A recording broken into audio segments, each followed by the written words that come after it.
Hi, I'm Dr. Mike Van Antwerp. We're going to look at one of our favorite exercises for scapular stabilization. This is one we find a lot where the scapula and the shoulder want to go up. One of the unusual things, or one of the unique things about the shoulder, is that really the only bony attachment to the rest of the body is where the collarbone attaches to the chest bone or to the sternum. The rest of this is free floating, where the scapula sits over the rib cage that's held on by muscle and ligament and other connective tissues. The ball, or really the little teeny dish of that shoulder blade of the scapula, sits here, and then that ball of the humerus or the arm bone rests against that. That's all held together by rotator cuff, by labrum, by the capsule, and then the collarbone attaches to the top portion of that, so that clavicle comes in and attaches to the sternum. So it allows a lot of mobility of the shoulder, but with some issues that can get off if we sit in chairs a lot, we're at movies, we're in the car, we're at computers. All those different things tend to slouch us forward.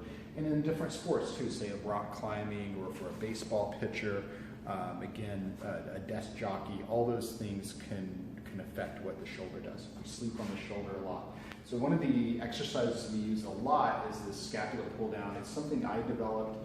It's in some ways kind of an idea from rock climbing, that we're going to pull the shoulder blade down, and so I'm trying to let it glide down the rib cage, not wing out, or I'm not trying to do a row, traditional row, where I'm actually pulling back with my rhomboids and squeezing the shoulder blades back. I'm not trying to do that. I'm actually just trying to control the shoulder blade, that scapular descent, and I'll oftentimes do this with a straight elbow in the beginning. I just have this resistance band wrapped around just so we can get the height of it.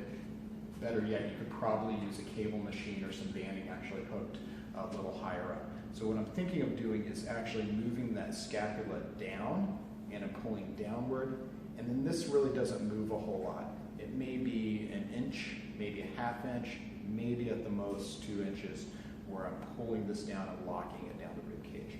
At the same time, I also want to think of where my front ribs are, and also pulling in with that, making sure I'm not arching back, and I'm keeping that under control with my abdominals and the rest of my core. Again, it can be a little slight pull, and then a lot of times with this, I don't do quick reps with it. I'm actually doing a hold and a control. We want to do an eccentric where we slowly let it release, and then I'm pulling that back down, trying to lock that in. Again, one of my favorite exercises is what I call a scapular pull down, or this kind of scapular lock or locking in. At other times we want to actually let the scapular float up, but this is not one of those exercises. Phenomenal training tool. It's like one of the best things I do for scapular control. Hope that helps you. Really simple, but really, really powerful. And a lot of times in the beginning, it's surprising how much work that takes to get that little fine control of the scapula pulling down. Let's take a look at this back shoulder blade. So here we have the scapula. On the bottom corner of it, we have the serratus anterior, which is labeled 16 here. We can look at that from the front, and what's labeled 7 is that serratus anterior coming around and attaching to the side front ribs. We were looking at that exercise in the video on the left side. So the serratus anterior will actually sit underneath the lat, and then it'll come around, of course, on that left side and anchor on. So that's one of the major muscles that anchor down that bottom apex of the shoulder blade. There's other muscles back here that anchor onto the shoulder blade itself and then help move the upper arm. We could find things like the infraspinatus, the teres minor, the teres major.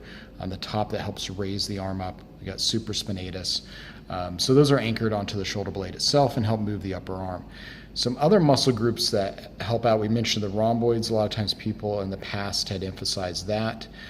We also have some interesting things with the shoulder with modern life, is that our upper trapezius or upper traps tend to get tight. Our levator scapula tend to get tight because that anchors to the corner of the shoulder blade here and runs up to the neck. So those get overactive either through a sympathetic fight or flight response, just that's low level every day, such at work and stress, or we actually tend to just hunch and use those. And what tends to happen is that these lower muscle groups here tend to be a little weaker, or a better way to say is just not as active and not firing off as much. So those are some concepts that happen with shoulder blade stability, and also why we're emphasizing that scapular pull down exercise. Thank you.